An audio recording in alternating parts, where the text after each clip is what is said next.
Қайырлы күн достар, менің каналыма кіргеніңіз үшін өте көп рахмет. Біз бүгін осындай өте нәзік оладьи дайындайтын боламыз.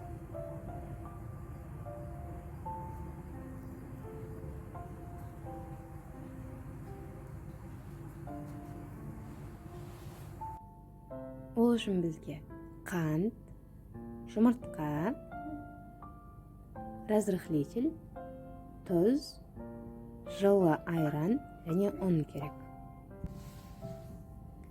Алдымен жұмыртқамызды салып аламыз ыдысымызға.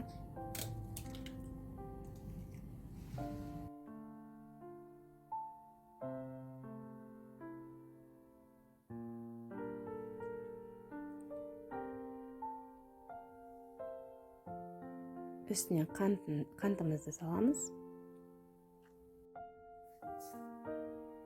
Венчикпен араластырамыз.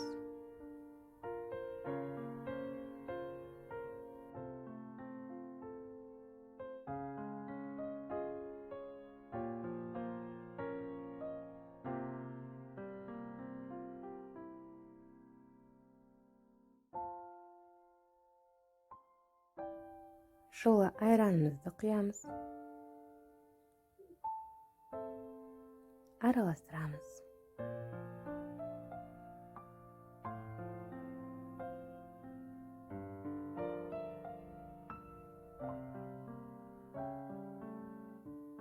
Тұзымызды саламыз. Араластырамыз. Ал енді ұнымызды 3 бөлікке бөліп, кезек-кезек сетадан өткізіп саламыз. Осылай араластырып отырамыз.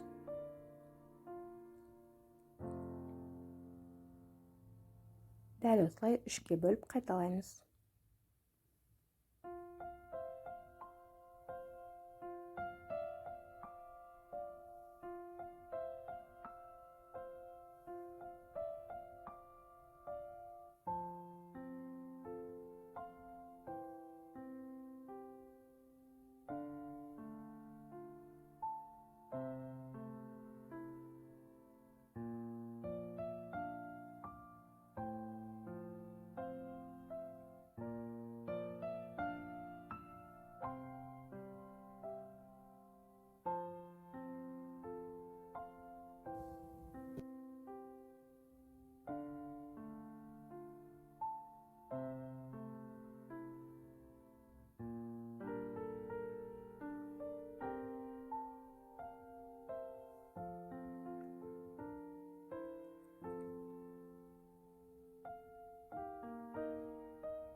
Араластырып болған соң разрыхлителімізді саламыз.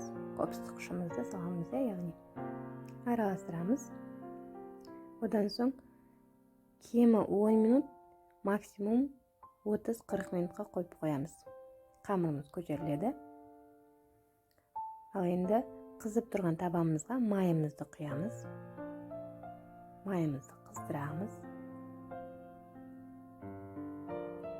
Майымыз қызған соң осылай қасықпен дайын сұйық қамырымызды құйып салып шығамыз.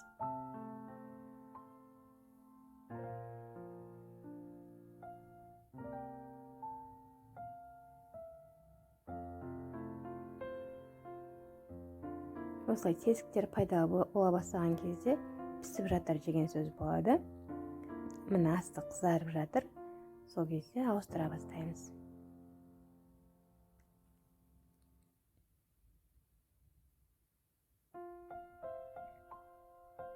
Тез ақ пісіп шығады, қарап тұрыңыздар, иә?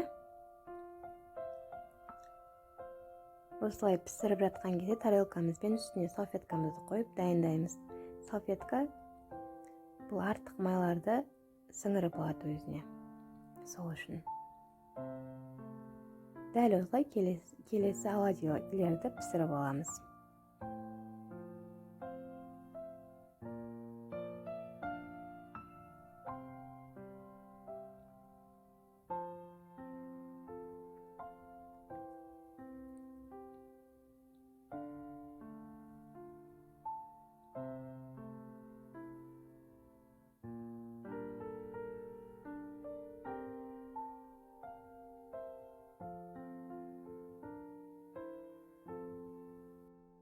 Ал міне біздің оладьйлерimiz дайын болды. Осындай өте жұмсақ, нәзік оладьи дайын болады. Рецепт ұнады деген ойдамын. Жасап көріңіздер. Каналыма тіркеліп, лайк басып, комментарий жазуды ұмытпаңыздар.